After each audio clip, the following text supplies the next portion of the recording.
I'm talking to Dr. Pati VItt, a conservation scientist at the Chicago Botanic Gardens, across the street from which I used to live back when I lived on the south side of Highland Park. And I'm really fascinated by the work that you are doing about the effect of gender on plant populations. Most plants we know are hermaphrodites. They have both male and female parts, or pollen and egg producing parts.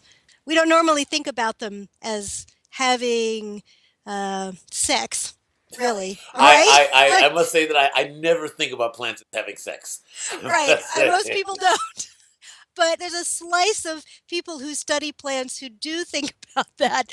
And, we find it kind of fascinating and maybe even a little titillating. It is difficult for me to comprehend what gender means in a plant. Like most biological organisms, they have two different mating types.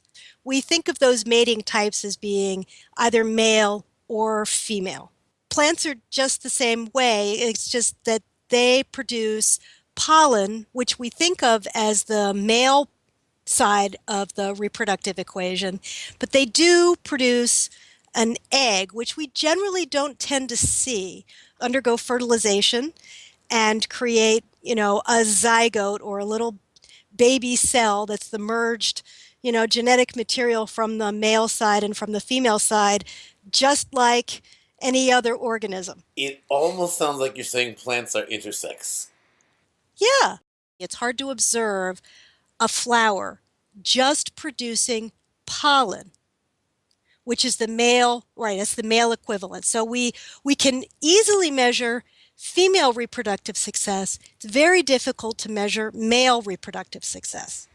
You don't see you don't see the actual plant. You see the pollen came from somewhere else, and you can't see it. You can see where the female is. Right. It's a mama's baby, papa's maybe. It's the same two-sex problem in plants as it is in animals. Okay. There are a few plants that have flowers that are entirely male or entirely female. And there are some plants that are transgender. Sometimes they're male and sometimes they're female. And I happen to study a plant called Jack in the Pulpit, which is sometimes Jill in the Pulpit. And it's based on size. If it's very large, it's going to be female. And that makes sense. If you're a plant, you're putting a lot of energy into producing both seeds and fruits. So that's the female cost of reproduction. For males, their cost is very low. All they're doing is producing pollen. Yeah, right? It's always like that for the boys, isn't it? It is. And if you go out and you survey different populations, you find that they have different ratios of male to female.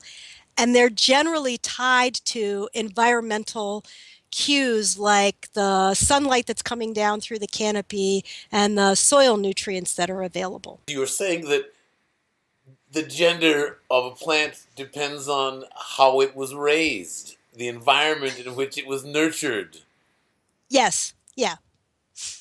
I think my head is going to explode, okay? I just want to make sure. So what can we do with this knowledge? If you have a species that reflects that and you want to keep them hanging around, you can manage their environment to increase their reproductive success. Open up the canopy a little bit and maybe have a few more females. Clean up the environment, get rid of the invasive species. These are all management activities that are likely to help, kind of any species, but we can see and measure the effect in a gender-changing species just a little bit more easily.